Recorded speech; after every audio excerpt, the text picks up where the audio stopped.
تو یہ مختصر طور پر میں نے آپ لوگوں کے سامنے کچھ حالات بیان کی ہے اپنے، اور اس میں یہ بتایا ہے کہ ہمیں مرزا صاحب کے ساتھ عقیدت تھی، اتنی عقیدت جتنی آپ لوگوں کو ہے۔ اب یہ سوال پیدا ہوتا ہے کہ پھر میں نے ان کے خلاف کیوں ایسی باتیں شروع کی جن کی بنا پر آپ لوگ مجھے اپنا مخالف سمجھتے ہیں۔ ذرا آپ وہ توجہ کریں اور غور کریں کہ آیا کہ میری یہ بات غلط تھی یا صحیح۔ پہلا ٹکراؤ جماعت احمدیہ کے ساتھ میرا اس وقت ہوا جب خلیفہ صاحب مرزا مولوی نور الدین کے خلاف خطبے دے رہے تھے، اور ایک خطبے میں خلیفہ صاحب نے یہ مولوی نور الدین کے متعلق کہا کہ وہ کیا تھے، ان کے پاس تو قادیان میں ایک کچا کوٹھا بھی نہیں تھا۔ تو جب یہ انہوں نے خطبہ دیا تو اس وقت پھر میں نے مرزا محمود احمد کی خدمت میں لکھا کہ مولوی نور الدین صاحب قادیان میں کوئی محل بنانے نہیں گئے تھے، وہ طریقۂ خلاص کی بنا پر مرزا صاحب کے ساتھی بن کر اور تاکہ شاد اسلام کرے اس لیے گئے تھے۔ پھر وہاں کچھ میں نے یہ جملہ لکھا، ایک محمود کیا ہزاروں محمود بھی مرزا محمود احمد کی مرزا نور الدین کی مولوی نور الدین کی جوتیوں کے غلام ہیں۔ میں پھر آپ کے سامنے یہ بیان کرتا ہوں کہ میں نے کیا لکھا۔ میں نے لکھا کہ ایک محمود کیا ہزاروں محمود بھی مولوی نور الدین کی جوتیوں کی خاک کے برابر ہیں۔ میں پھر آپ کے سامنے پھر یہ جملہ بیان کرتا ہوں اور غور کریں۔ میں نے لکھا کہ ایک محمود کیا ہزاروں محمود بھی مولوی نور الدین کی جوتیوں کی خاک کے برابر ہیں۔ جب یہ میرا خط خلیفہ صاحب کے پاس پہنچا تو انہوں نے اس وقت یہ جو 1956 میں ایک خلافت کے نام پر فتنے کا بگل بجایا گیا تھا، اس کا یہ سبب تھا خط، تاکہ آپ لوگوں کو معلوم ہو جائے کہ جو 1956 کا واقعہ ہوا ہے، جو کہ تاریخ احمدیت میں بڑی اہمیت رکھتا ہے، اس فتنے پر ایک پوری کی پوری کتاب 19ویں جلد لکھی گئی ہے، وہ یہ خط جو اس کا محرک تھا۔ تو یہاں میں کچھ اور بھی کچھ باتیں بیان کرنا چاہتا ہوں۔ اول مرزا محمود احمد اتنا کم ظرف آدمی تھا کہ جب میں نے یہ خط لکھا تو یہ میری ایک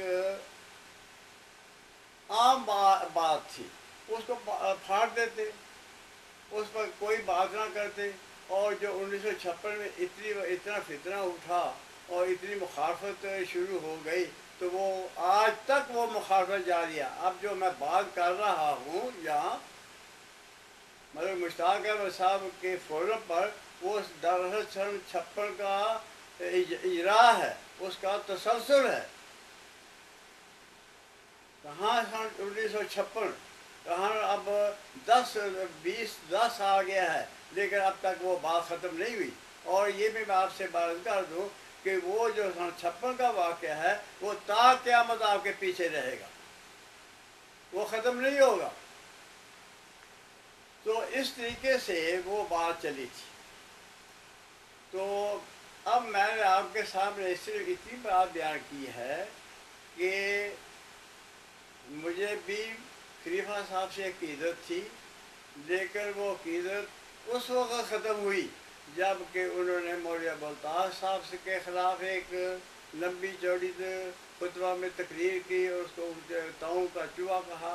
میں نے کہا کہ جو شخص اپنے جامعہ احمدیہ کے پرنسپل کے خلاف اس قسم کی باتیں کرتے ہیں یہ سچا نہیں ہو سکتا۔ اس کے کردار میں ضرور کوئی نہ کوئی خامی ہے۔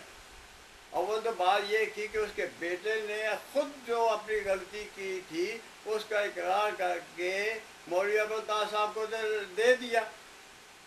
اب اور کیا انکوائری ہو سکتی تھی؟ لیکن ان کو یہ غصہ تھا کہ انہوں نے انکوائری کی کیوں ہے؟ اگر غلطی کی ہے تو اس کو انہوں نے انکوائری کرنے کا اس کا حق ہی نہیں تھا۔ بہرحال دوسری بات یہ ہے کہ جب انہوں نے مرزا مولوی نور الدین کے خلاف باتیں شروع کر دی اور میں نے اس وقت یہ سمجھا کہ یہ شخص اگر روحانی ہوتا تو اگر یہ مصر موعود ہوتا تو قطعاً اپنے اس خلیفہ کے متعلق جو کہ مولوی مرزا صاحب کا پہلا ساتھی، اس کے ساتھ ان کا علمی مقام بھی سارے ہندوستان میں مشہور تھا، اس قسم کی بات میں نازیبہ باتیں، بہودہ باتیں، میں ان کو بہودہ باتیں کہتا ہوں، نہیں کرنی چاہیے تھی۔ میرے سامنے دل سے ان کا بالکل وہ مقام تھا وہ ختم ہو گیا۔ اسی دوران میں مجھے چودھری عبدالحمید نے بتایا کہ بھیا یہ جو خلیفہ صاحب ہیں ہمارا ذاتی تجربہ ہے کہ یہ ناپاک ہے۔ ہمیں بہت ساری ایسی باتیں معلوم ہوئی ہیں جس کی بنا پر میں نتیجے پر پہنچا ہوں۔ یہ عبدالحمید ڈاڈا نے مجھے کہا کہ یہ بدکار، میں تو پہلے ہی مولوی ابوالطاہر کی وجہ سے، پھر مولوی نور الدین صاحب کی وجہ سے ان سے بازدار ہو چکا تھا۔ جب میرے دوست نے مجھے یہ کہا کہ یہ آدمی بڑا ناپاک ہے، میں نے کہا کہ بالکل آپ صحیح بات کہتے ہیں کہ جو ناپاک آدمی ہوتا ہے وہی اپنے سسر کے متعلق بات کرے گا، وہی اپنے ایک عالم دین کے متعلق بات کرے گا، ایک آدمی کبھی اس قسم کی بہودہ باتیں وہ نہیں کیا کرتا۔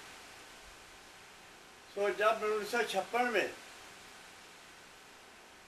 فتنے کا آغاز ہوا تو اس وقت پھر میں اس خطبے میں جو کہ میرے خلاف کیا گیا تھا میرے خط کے رد عمل کے طور پر، اس میں انہوں نے میرے متعلق 2 سال کی پیش گوئی کی تھی کہ یہ مارا جائے گا۔ تو میں نے اپنے دوستوں کو پھر خط لکھے کہ تم لاہور میں آؤ اور اس کا مقابلہ کریں۔ جو خط لکھا گیا تھا وہ ایک خط، اس خط کا مضمون میں مختصر طور پر آپ لوگوں کے سامنے بیان کرتا ہوں۔ وہ یہ ہے کہ میں نے اپنے دوستوں کو لکھا کہ آگ لگ چکی ہے، آپ گھر میں بیٹھے ہوئے ہیں، لاہور آؤ اس ابلیس کا، اس دجال کا سر کچل دیں۔ تو جب یہ خط دوستوں کے پاس پہنچے تو وہ لاہور آنا شروع ہو گئے۔ ایک خط میں نے محمد یاد تاثیر کے نام لکھا تھا، وہ خط پھر ایک کسی عمدی کے ہاتھ آیا، اس نے پھر بھیج دیا، خلیفہ صاحب کے پاس بھیج دیا۔ خلیفہ صاحب نے خط کو پڑھ کر پھر خطبہ دیا۔ اس میں ایک تو محمد حیات تاثیر کے متعلق نہایت ہی لازیبہ باتیں کی، دوسرا اس نے پھر واضح طور پر کہا کہ یہ فتنہ خلافت ہے، یہ لوگ چند ایک آدمی ہے وہ کسی اور آدمی کو خلیفہ بنانا چاہتے ہیں جو ان کا پسند کا ہے۔ تو وہ جب خطبہ شائع ہوا تو اس کے بعد ہی مولوی نور الدین کے تمام خاندان کو جماعت سے نکال دیا۔ تو اس طریقے سے میں اکیلا نہ رہا بلکہ میرے ساتھ میرے دوست محمد یاس تاثیر، عبدالحمید ڈاڈا، محمد یونس اور اس قسم کے دوسرے بشیر راضی، عزیز الرحمان وغیرہ کو نکال دیا گیا۔ تو میں ایک کی بجائے ایک پوری جماعت بن گئی، جس کی بنا پر ہم نے اکٹھے ہو کر پھر مرزا محمود احمد کا مقابلہ شروع کیا۔ ہمارا جو اخبار تھا وہ نوائے پاکستان تھا، وہ احرار کا اخبار تھا، مجاہد حسینی اس کے ایڈیٹر